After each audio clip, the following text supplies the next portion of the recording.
So 30 years of democracy taking center stage in the President's State of the Nation address recently, especially the so-called child of democracy, Tintswalo. It's cast the spotlight on how far we have come as a nation, but also how each of our circumstances have changed, if at all, in the past 30 years. So let's talk about the state of our democracy, and author and commentator Lawrence Mduduzi Ndlovu and media practitioner Jessica Dube join me now. Good morning to both of you, and I'm delighted because you get to almost crack the champagne against the hull of what I'm hoping is going to be a regular organic piece on the program. Yes. Just talking in a more light-hearted way and from your perspective on a number of different topics in South Africa. Elections. I'm sure a lot of people think, oh, grown, 30 years of democracy, and most important election in South Africa's democracy. Two, phrases that South Africans are probably a little bit tired of at this point, but deeply important because these are two incredibly important events that are happening in South African society. I want to get a sense from you. When you listen to all of these election manifestos, some are more of the same. The newer parties might have something fresh to share. What's your real sense on how plugged in, Lawrence, and let's kick off with you, political parties are into South Africans in South Africa today? We'll circle back to Ramaphosa, but let's start there. Well, I think, as you're very right to say, election time is perhaps the most painful thing that can happen to us. I almost feel like I should, migrate a bit and come back on the eve just to come and vote and get it over and done with, because I don't want to hear anything. But I think what is important here is that I don't quite think that there is a realistic sort of plugged-in party per se on separate issues. I was just listening now to the briefing from the ANC, and I think if you think it's an achievement that you have a social grant that you give to unemployed people of 350, it's an admission of failure. That's what it is. Because their job is to be at work while they can still work. I understand the older people. So these kinds of, at least we've put a safety net. It's not a safety net. It is an insult to a healthy body to be unemployed. Wow. That statement, really, really powerful there. And as you say, you don't want people so close to the precipice that you're dealing with. You don't want to get people to the precipice in the first place. Jessica, have political parties managed to make eye contact with their voters? I don't think so. I think what they have been focusing more on is optics. Who had the bigger manifesto? Who had the bigger stadium? Who went to the union building? Matter then, so in this case. It feels more of a measure of what can we show. Let's demonstrate our power. Let's show that we have lots of people at our gatherings. But the average South African is not even going to listen to that manifesto. Literally right now, so all South Africans want is to know, are my lights going to switch on? Is the water going to come out of my taps? And sadly, I think that many of them are not making eye contact in that way. And it's very, for me, I feel it's very unfortunate. I feel that political parties should be spending more time on the ground, engaging people on a door-to-door basis. I know they will do it, but it feels that the manifestos are more for them and demonstrating their power than actually having that conversation with real South Africans. And that connection, again, is missing, as you say. It's been a show of force. Who has had, as you've said, the bigger turnout and so on. How can they do this better? Lawrence, you have been looking at the election landscape. You are one of those people who has institutional memory of elections in this country, how things have run. Got an advent of new players, a bunch of new players in the space in terms of parties. Then you've got all of the independents now who can also stand in this election. How can they start to do it better? Jessica's talking about doing more of the door-to-doors and having the tactile experience, but what else? I really don't think we have time to be sitting with politicians every 5 years when they knock on doors. I really don't think so. What we want is a simple 1 + 1 is 2. In 6 months, we will fix the problem of water in Hammanskraal. This is how we're going to do it. I did try to ask that question just now from the speaker, by the way, who said, depends on national government, too many moving parts. So when you get answers like that, what do you think it does to the electorate?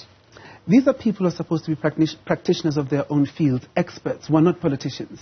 They shouldn't be throwing the book at us as to we're struggling with systems between local government and provincial government, and every layer of government is pointing at every layer of government. That is not our problem. When the electorate votes for people, they don't want to be talking the basics, like water, electricity, and all of that. That's just a given. We want to be talking about what else can we do. So the fact that 30 years later in South Africa's democracy, we're talking about water and electricity and roads and gravel roads and broken bridges and all of that sort of thing, we've wasted our time. Or that we're having an ethics conference that's currently underway, as I said to the Minister in the Presidency there, that should be a given. Just behave properly, do the right thing, do your job. We don't even want you to do anything else. Just do your portfolio and what's required of you. There seems to be that disparity there. How do we get around, as Lauren says, the basics that we're not getting right? You know, Iman, when you look at, because I'm a media observer, when you look at the coverage of different media houses over the past 2 years, every day is a protest. Every day is service delivery. We are asking for better services. And what I feel that what that starts to do is it takes our attention off of the things that actually matter. Why is it that grade 4 learners cannot read for comprehension? Why is it that so many young South Africans do not have any hope or any promise for a job in the country? All of our, I don't know if they call it bread and butter politics or the basic things are taking our attention off of the things that are really going to take South Africans forward. And it's highly unfortunate, but we cannot have a promising South Africa if those basic things do not work. And this is something that I feel that political parties really need to get right.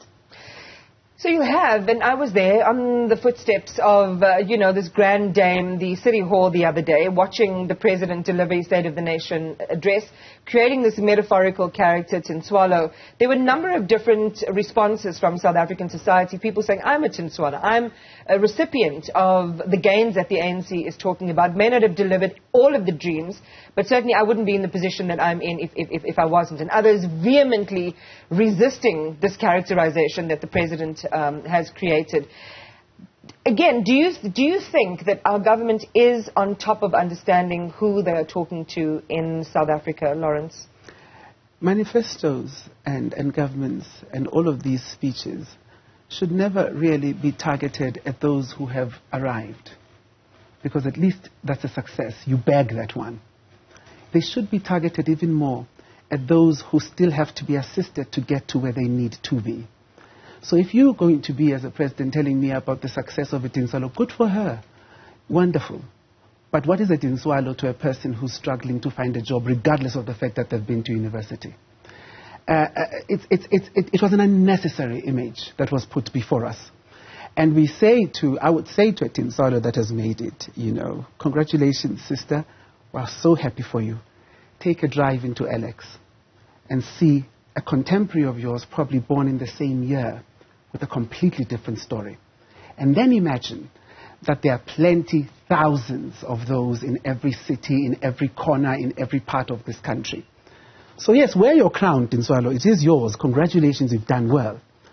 But unfortunately, we have to put you in the basket of at least we did something right, and that's the minority. And the exceptional. Which we tend to celebrate in South Africa, rather than, as you say, look at where that exception is standing against the backdrop. If you can still, in 30 years, you can still hear first female this, first black this. I've stopped clapping for that. Because we've spent 30 years, and even the area of transformation, which, by the way, doesn't come out quite strongly in these manifestos, except for the DA that wants to do away with BEE. What is this? These are superficial trophies that we give ourselves.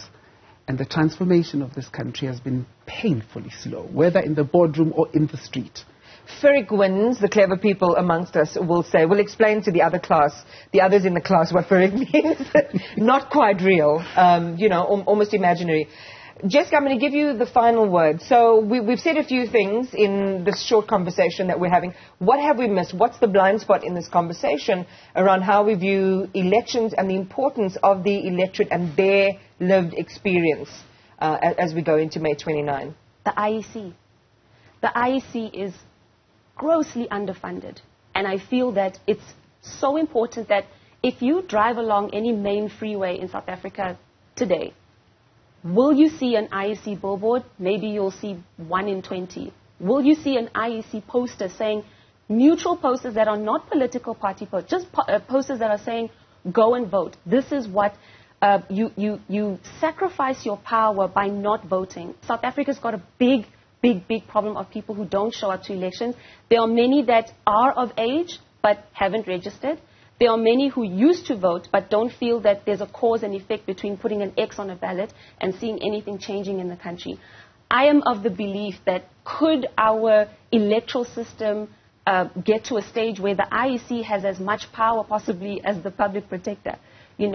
Could they be one of our institutions that are so vital to keeping our democracy going? We are in survival mode, Iman. It feels that it's South Africans who have to have conversations with each other to say, beg each other, please go and vote. Please don't be despondent. The IEC really, I feel, has to be beefed up in the country with a lot more funding. A percentage of our GDP every year should go to the Independent Electoral Commission and say, okay, here is your money that you can use over the next few years to make sure that we've got workshops in high schools, we've got workshops in universities. Mm-hmm. It needs to get to that level. I got to end it there, and I hate the clock when this happens because I feel like there's so much more to say. But I love the analogy of the body of South Africa. When you are in high stress, as neuroscientists and medical practitioners would say, of course you release cortisol, and which can be a stressant, but adrenaline as well, which allow you to problem solve. But if you are in a constant state of stress and survival, what happens? Organ damage, and that's what we're seeing in the body politic of South Africa today. Something needs to be done beyond just these occasional defibrillation that happens to wake us all up again when we're actually half dead. Did I say too much? I'm not sure. Leave it there. Thank you so much to both of our guests, Lawrence Mduduzi and Ndlovu, and Jessica Dube.